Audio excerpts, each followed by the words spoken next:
लिए भी जितने नारे बुलवाने हैं वो पूरा देश खाली पड़ा है। जहां पराजित होकर के आए वहां बोल चुके हो, जहां अभी पराजय के लिए जाने वाले हो वहां भी बोल दीजिए। लेकिन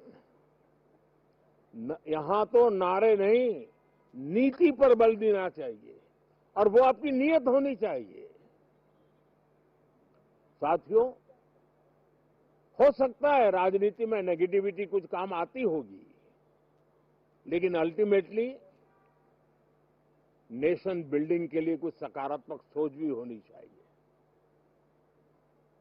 नेगेटिविटी को जरा अपनी मर्यादाओं में रख करके नेशन बिल्डिंग की तरफ ध्यान दें, ये मेरी अपेक्षा रहेगी। साथियों, ये शीतकालीन सत्र एक और कारण से भी महत्वपूर्ण है।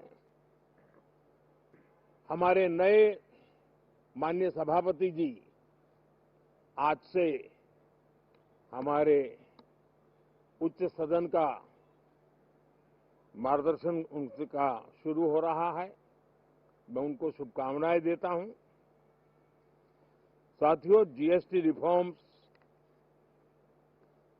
एक नेक्स्ट जनरेशन रिफॉर्म्स के लिए देशवासियों के मन में एक श्रद्धा का वातावरण पैदा किया है।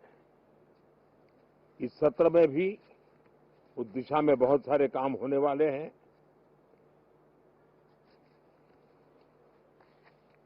हमारे देश का एक हमारे मीडिया के मित्र कभी अगर एनालिसिस करेंगे तो उनको ध्यान में आएगा कि पिछले कुछ समय से हमारे सदन को या तो चुनावी का वार्मिंग अप के लिए उपयोग किया जा रहा है, या तो पराजय की बौखलाहट करने को निकालने के लिए उपयोग किया जा रहा है।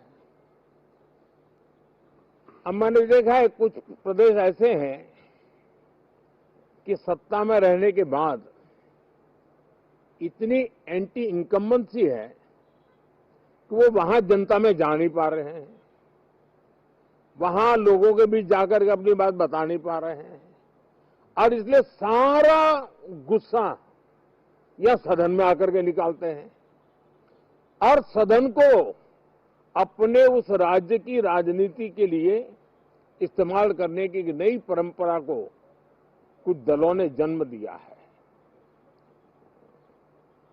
अब उन्होंने एक बार चिंतन करना चाहिए कि पिछले 10 साल से ये जो खेल खेल रहे हैं, देश स्वीकार नहीं कर रही है इन पद्धतियों को, तो अब थोड़ा बदलें, अपनी रणनीति बदलें। मैं टिप्स देने के लिए तैयार हूं उनको कैसे परफॉर्म करना चाहिए,